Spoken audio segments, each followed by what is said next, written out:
Shalom, Bapak Ibu Saudara yang di rumah, yang dikasih oleh Tuhan. Ketemu lagi di doa malam pada malam hari ini. Senang sekali berjumpa dengan para Bapak Ibu Saudara pada malam hari ini. Puji nama Tuhan, kita boleh diberi kesempatan hari ini. Kita boleh bertemu walau lewat online. Kita mau satu dalam doa, kita mau siapkan hati kita. Bapa, terima kasih Tuhan atas kebaikan dan kasih setiamu pada malam hari ini. Kalau kami Tuhan boleh sama-sama berjumpa lewat ibadah doa malam online pada malam hari ini Tuhan. Kami bersyukur Tuhan. Tuhan memberi satu kesempatan kami lagi untuk kami boleh melayani-Mu. Kami boleh mendengarkan firman-Mu Tuhan. Bapa, tutup bungkus setiap kami yang ada di rumah hamba-Mu Tuhan. Tutup bungkus dengan kuat kuasa darah Yesus. Tuhan, sembunyikan hamba-Mu di balik salib-Mu, hamba-Mu yang tidak ada apa-apanya ini Tuhan. Kami mau sama-sama belajar untuk kami boleh berjaga-jaga, dan kami boleh semakin hari, semakin hidup kami layak dan berkenan di hadapan-Mu. Terima kasih Tuhan, yang kami boleh siap mendengarkan firman-Mu dalam nama Tuhan Yesus, haleluya, amin. Puji nama Tuhan. Bapak Ibu Saudara, pada malam hari ini kita boleh sama-sama buka firman Tuhan di dalam Matius 25 ayat 1 sampai 13. Kita mau baca sama-sama. Judul perikopnya adalah gadis-gadis yang bijaksana dan gadis-gadis yang bodoh. Ayat pertama, pada waktu itu hal kerajaan sorga seumpama 10 gadis yang mengambil pelitanya dan pergi menyongsong mempelai laki-laki. 5 diantaranya bodoh dan 5 diantaranya bijaksana. Gadis-gadis yang bodoh itu membawa pelitanya, tetapi tidak membawa minyak. Sedangkan gadis-gadis yang bijaksana itu membawa pelitanya dan juga minyak-minyak dalam buli-buli mereka. Tetapi karena mempelai itu lama tidak datang-datang juga, mengantuklah mereka semua, lalu tertidur. Waktu tengah malam terdengarlah suara orang berseru, "Mempelai datang, songsonglah dia." Gadis-gadis itu pun bangun semuanya, lalu membereskan pelita mereka. Gadis-gadis yang bodoh berkata kepada gadis-gadis yang bijaksana, "Berikanlah kami sedikit dari minyakmu itu, sebab pelita kami hampir padam." Tetapi jawab gadis-gadis yang bijaksana itu, "Tidak, nanti tidak cukup untuk kami dan untuk kamu. Lebih baik kamu pergi kepada penjual minyak dan beli di situ." Akan tetapi, waktu mereka sedang pergi untuk membelinya, datanglah mempelai itu dan mereka sedang pergi untuk membelinya, dan mereka yang telah siap sedia masuk bersama-sama dengan dia ke ruang perjamuan kawin, lalu pintu ditutup. Kemudian datang juga gadis-gadis yang lain itu dan berkata, "Tuan, Tuan, bukakanlah kami pintu."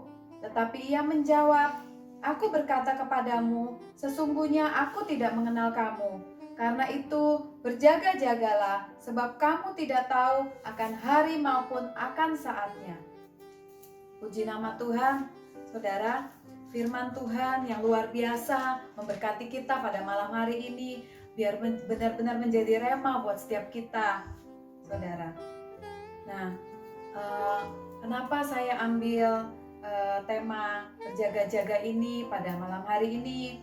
Karena akhir-akhir ini saya diingatkan Tuhan melalui mimpi supaya saya dan saudara di rumah juga boleh lebih berjaga-jaga.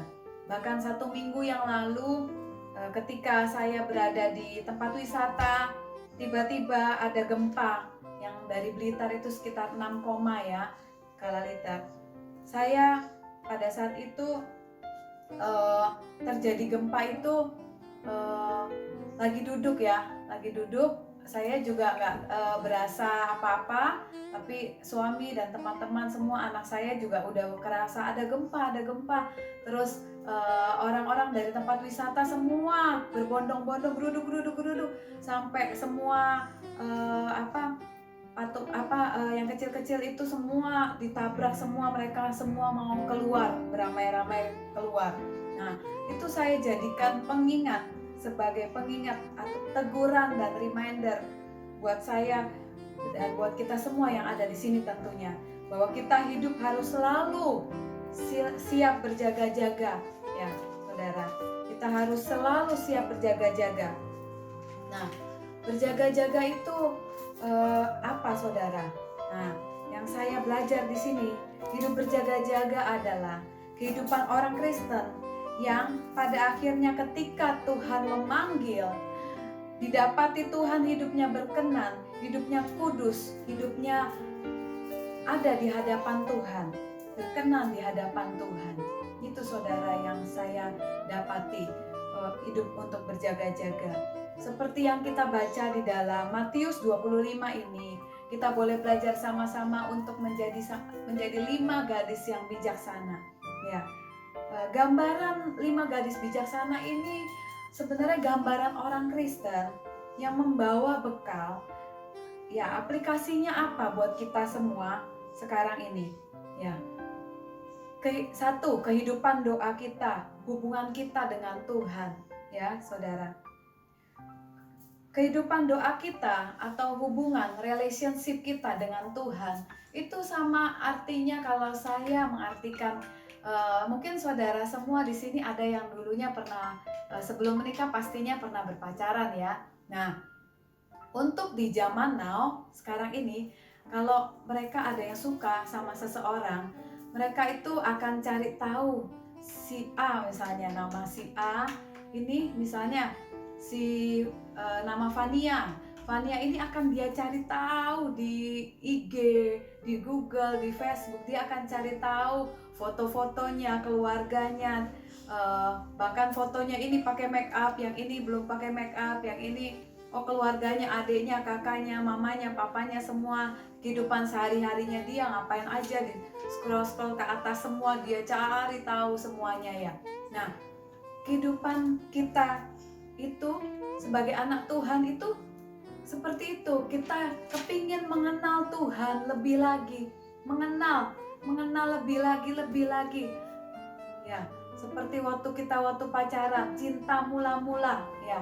Apa saudara, kepingin tahu lagi, kepingin lebih dalam lagi. Nanti kalau udah berpacaran terus kasih WA, SMS, telepon, udah makan belum nih katanya, terus lagi ngapain gitu kan. Nah, saya juga heran kehidupan kita sebagai anak Tuhan ya kan, yang selalu kalau di gereja nyanyi ku mau cinta Yesus selamanya. Tapi apa saudara, kita boleh koreksi hidup kita, apakah lagu itu benar-benar kita serapi, apakah lagu itu benar-benar kita maknai, apakah lagu itu benar-benar kita lakukan. Ya saudara, kita kepengen mengenal lebih Tuhan, cinta Tuhan lebih lagi, lebih dalam lagi, gak cuma sekedar tahu, oh Alkitab ini cuma ditaruh aja di lemari, gak pernah dibaca. Oh berdoa ya wes, berdoa di gereja aja lah, gak perlu berdoa rajin-rajin katanya. Tapi katanya lagunya ku mau cinta Yesus. Saya juga heran itu. Nah, di sini kita mau sama-sama diingatkan lagi bahwa kita harus hidup berjaga-jaga dengan apa? Ya, kehidupan doa, dengan hubungan relationship kita dengan Tuhan kita perbaiki lagi. Kita mau berjaga-jaga lagi. Ya, yang kedua, kehidupan bertumbuh, ya, saudara. Kehidupan bertumbuh itu sama seperti kalau saya ini sekarang ini lagi senang lihat di rumah itu ada tanaman-tanaman ya. Jadi ada dari teman saya kemarin ada memberikan tanaman mulberry ya. Itu saya diberi itu dari yang kecil, buahnya kecil ya kan. Terus dia kasih tanamannya kecil sekali ya. Nah, itu mulai dari yang kecil itu kita dikasih siram, dikasih pupuk, dikasih matahari, ya kan? Itu jadi apa, saudara? Jadi bisa bertumbuh, akhirnya berbuah. Sama seperti anak-anak. Seperti anak-anak ya, saudara ya. Anak-anak itu dari yang baby kecil apa? Makannya masih disuapin. Makannya apa saudara kalau baby itu? Makannya bubur. Bubur yang halus sekali, udah bubur disaring lagi yang sehalus mungkin ya saudara. Nah, makanan-makanan yang halus, makanan-makanan yang seperti lembek-lembek seperti bubur. Nah, kalau kita bertumbuh seperti yang selalu Bapak Gembala sharingkan selalu ya, Bapak Gembala bilang kalau kita jemaat Tuhan, kita hamba-hamba Tuhan harus belajar untuk hidup, bertumbuh.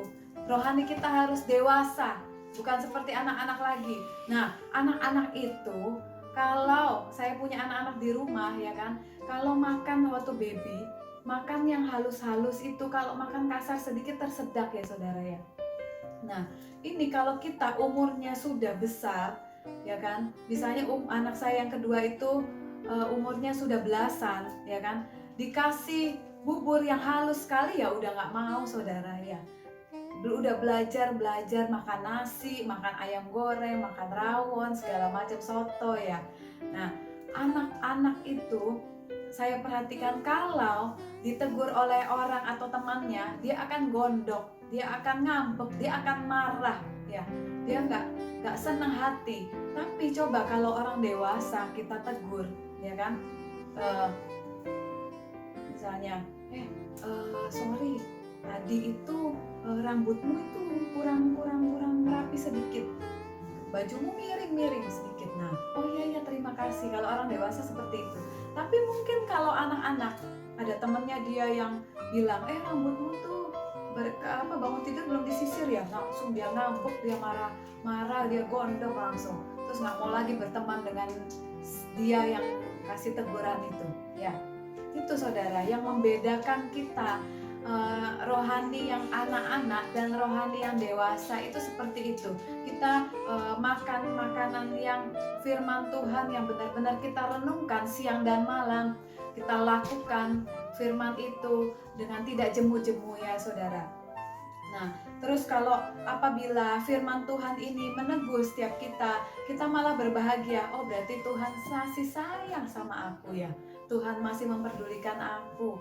Puji Tuhan. Kalau hamba-hamba Tuhan, Bapak Gembala kita mungkin menegur setiap kita, berarti kita masih diperhatikan. Kita masih harus, Bapak Gembala bilang kita masih harus bertumbuh, kita masih harus berbuah, dan kita harus masih melayani Tuhan dengan tidak jemu-jemu, supaya kita sama-sama pada akhirnya nanti kita boleh diangkat bersama-sama dalam kemuliaan Tuhan, bersama-sama di surga nanti. Puji nama Tuhan. Kehidupan yang ketiga itu kehidupan berbuah. Ya. Apa saudara? Kehidupan berbuah itu buah pertobatan ya saudara. Ketika dulu mungkin suka berbohong ya kan. Mungkin sekarang udah ada buah-buah pertobatan ya kan. Kita udah belajar buah pertobatan, udah nggak bohong lagi, sekarang udah mulai jujur ya kan. Yang dulunya suka ngomel-ngomel, marah-marah ya, itu udah mulai lebih sabar lagi ya saudara. Nah, yang dulunya mungkin apalagi saudara suka nonton video yang nggak baik, video porno mungkin. Nah, itu mungkin sudah dihilangkan. Dia berani berkata tidak kepada dosa. Teman-temannya semua, pergaulannya semua, dia berani bilang kepada teman-temannya tidak, berani bilang tidak kepada dosa ya saudara. Itu adalah buah pertobatan. Buah yang kedua adalah buah-buah roh. Buah-buah roh mungkin saudara tahu ya, ada di dalam Galatia 5 ya. Buah-buah roh kasih, sukacita, damai sejahtera ya, kesabaran, kelemah lembutan ya, itu boleh ada di dalam setiap kehidupan kita. Semakin hari kita boleh semakin berbuah-buah seperti di dalam firman Tuhan tulis di dalam Galatia. Apalagi saudara, buah yang kita hasilkan ya, jiwa-jiwa ya. Satu jiwa saja kita doakan setiap hari. Mungkin saudara kita, mungkin orang tua kita, itu akan sangat luar biasa saudara ya. jiwa itu ya satu saja kita siramin, kita pupukin setiap hari, kita doakan. Nah, namanya kita doakan setiap hari, gak ada yang mustahil saudara. Nanti jiwa itu akan dimenangkan. Satu jiwa dimenangkan, surga bersorak-sorai. Amin. Ya. Puji nama Tuhan. Orang-orang berjaga-jaga itu seperti yang saya kisahkan di atas itu, 3 hal itu, yaitu ya yang relationship hubungannya dengan Tuhan itu semakin menggebu-gebu saudara, semakin punya hati yang kok nggak enak ya kalau nggak ketemu Tuhan dulu sebelum beraktivitas, mau saat teduh dulu, mau baca firman dulu, mau berdoa dulu. Yang kedua, kehidupan bertumbuh seperti anak-anak yang udah nggak makan makanan lembek-lembek lagi, makan makanan keras ya.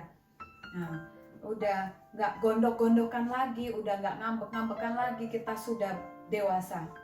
Terus yang ketiga tadi, kehidupan yang berbuah ya. Nah, yang saya pelajari di sini juga 5 gadis bodoh ya. Gambaran orang-orang Kristen juga, 5 gadis bodoh ini gambaran orang Kristen juga, bukan orang yang di luar Kristen ya kan. Tapi dia tidak membawa bekal ya. 5 gadis bodoh ini tidak membawa bekalnya, hidupnya sesukanya sendiri ya saudara, hidup sesukanya sendiri. Oh ya, yang penting aku sudah berbuat baik kok, yang penting aku udah nggak nyakitin orang kok, yang penting aku sudah oke-oke aja hidupku ini. Nah ya sudah, aku nggak perlu ke gereja lah, aku nggak perlu berdoa lah. Hidup yang sesuka hatinya sendiri ya, tidak membawa bekal, tidak berjaga-jaga ya. 5 gadis bodoh ini gambaran seperti itu ya. Dia 5 gadis bodoh ini gambarannya juga orang-orang yang ada di gereja tapi tidak mempunyai hubungan dengan Tuhan. Gerejanya hanya sebagai rutinitas. Dia datang ke gereja, dia ibadah online, hanya cuma sekedar rutinitas ya. Bukan dari hati yang seperti yang tadi saya ceritakan. Kalau awal punya pacar seperti apa sih? Wow, tiap hari ditelepon, bahkan tiap detik, tiap menit itu kepengen banget rasanya nelfon pacarnya. Seperti itu, hati yang menggebu-gebu, hati yang selalu pingin mengenal lebih dalam, kepingin ketemu Tuhan terus ya. Itu loh saudara ya, yang Tuhan mau ya. Terus yang ketiga, tidak bertumbuh, masih jadi anak-anak rohani terus, makanannya makanan bubur terus, makanan yang lembek-lembek terus ya. Maunya firman Tuhan itu yang diberikan sama dia, firman Tuhan berkat dan berkat ya saudara, yang menyenangkan telinganya, menyenangkan hatinya. Sedangkan firman Tuhan pengajaran ini langsung nggak enak, tadi firmannya suruh belajar gini, suruh belajar gitu, nggak enak gitu ya, sesukanya sendiri ya. Yang keempat, tidak berbuah, tidak ada buah pertobatan ya, seperti yang saya bilang tadi. Tiap minggu ke gereja diajarin firman Tuhan, ayo kita harus jujur, jangan berbohong, tapi lupa habis gitu ya. Terus menghadapi kehidupan sehari-hari ya, ditelepon terus akhirnya apa? Berbohong. Terus udah gitu apa? Masih marah-marah, kehidupannya lupa. Disuruh belajar untuk mengasihi, sabar, lupa, masih marah-marah ya. Terus tidak ada jiwa yang dimenangkan ya. Kenapa kita kok harus berjaga-jaga? Karena kita tidak pernah tahu ya kapan kita akan dipanggil Tuhan ya kan, kapan hari-hari terakhir kita ya kan, kapan pulsa kita habis ya saudara. Mungkin ya kan masih ada. Saya pernah dengar berita orang cerita ya, orang makan aja ya kan, makan ini kesedap pentol aja udah meninggalkan dunia ini ya saudara.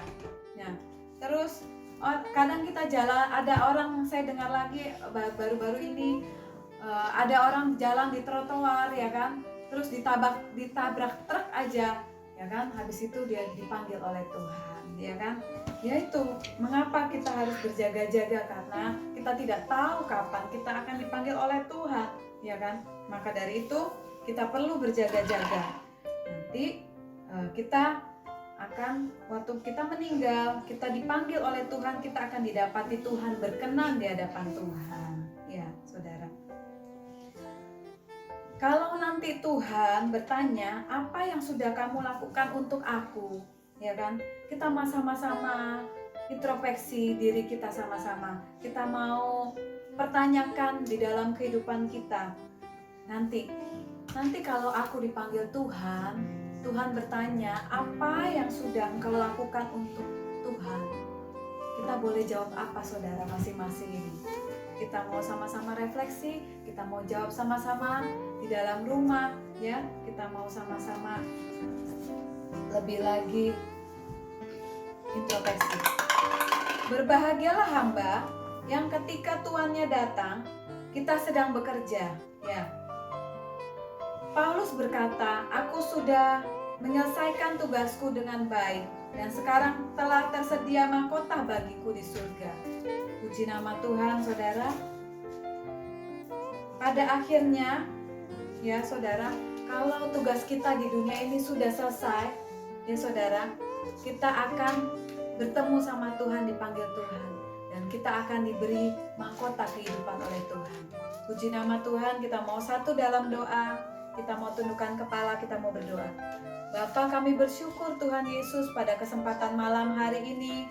Kami boleh beribadah, kami mengucap syukur atas kebaikan dan kasih-Mu. Kami boleh belajar untuk selalu berjaga-jaga di dalam kehidupan kami Tuhan. Kami boleh menjadi seperti 5 gadis-gadis yang bijaksana, yang membawa bekal, yang membawa pelitanya Tuhan. Kami selalu berjaga-jaga, kami selalu punya buah pertobatan. Kami selalu punya buah bertumbuh, kami selalu berbuah dan melayani-Mu lebih lagi sampai pada kesudahannya. Kami dipanggil Engkau, kami didapati setia, kami didapati kudus, kami didapati berkenan di hadapan-Mu Tuhan. Kami bersyukur Engkau sungguh sangat amat baik atas setiap kami. Boleh melalui sharing firman pada malam hari ini, Engkau memberkati para saudara, Bapak, Ibu yang di rumah Tuhan. Engkau memberkati saudara-saudara kami yang di rumah dalam keadaan apapun. Tuhan sertai dan memberkati setiap mereka. Engkau memberkati Bapak, Ibu Gembala kami, seluruh sidang jemaat kami Tuhan. Terima kasih Bapak, Engkau sungguh baik atas setiap kami. Kami menyerahkan Tuhan kehidupan kami. Kami mau berjaga-jaga selalu. Kami mau hidup berkenan di hadapan-Mu. Dalam nama Tuhan Yesus kami berdoa dan mengucap syukur. Haleluya. Amin.